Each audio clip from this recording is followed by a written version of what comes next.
এই ঘটনাকে আড়াল করার জন্য ধামাচাপা দেওয়ার জন্য বিশেষ করে আপনারা জানেন যে বেশ কিছু নিরীহ নিরপরাধ বিডিআর সদস্যদেরকেও কিন্তু অযথা দীর্ঘদিন ধরে কারাগারে রাখা হয়েছে। তাদের কয়েকজন মুক্তি পেয়েছে, এখনও অনেকে মুক্তি পায়নি।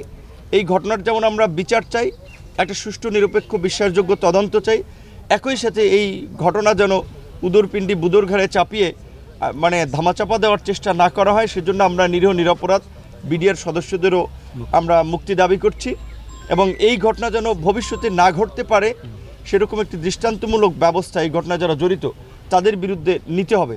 আপনারা একটা বিষয় লক্ষ্য করেছেন, বাংলাদেশের এই জাতির ঐতিহাসিক সংকটগুলোতে সেনাবাহিনী সবসময় জনগণের পাশে এসে দাঁড়িয়েছে, জনগণের কাতারে এসে সামিল হয়েছে। 1971 থেকে শুরু করে 75 কিংবা 90 কিংবা সর্বশেষ 2004, আপনারা যদি বাংলাদেশের ঐতিহাসিক পরিবর্তনের প্রেক্ষাপটগুলো লক্ষ্য করেন, প্রতিটি প্রেক্ষাপটেই দেখবেন যে সেনাবাহিনীর একটা সাহসী ভূমিকা এবং জনগণের সাথে ছিল।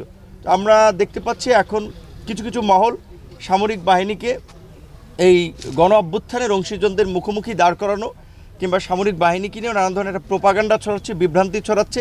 এটি আমাদের দেশের জন্য মঙ্গল হবে না।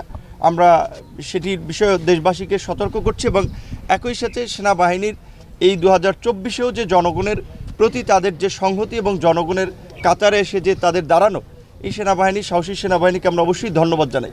একই সাথে আয়নাঘরের মতো আপনার এই মধ্যযুগীয় বর্বর নির্যাতন নিপীড়নের সাথেও যারা জড়িত ছিল, হয়তো সেটা সেনাবাহিনীর কতিপয় কর্মকর্তা, সবাই না। এই পিলখানা বিডিআর হত্যাকাণ্ড এবং তদন্তের পাশাপাশি আয়নাঘরের মতো মানবতা বিরোধী অপরাধেও যারা জড়িত তাদেরকেও বিচারের মুখোমুখি করা দরকার। ইতিমধ্যেই তাদের কয়েকজনকে গ্রেপ্তার করা হয়েছে। আশা করি বাকিদেরকে গ্রেপ্তার এবং বিচারের মুখোমুখি করার মধ্যে দিয়ে সেনাবাহিনীর দায় মুক্তি হবে।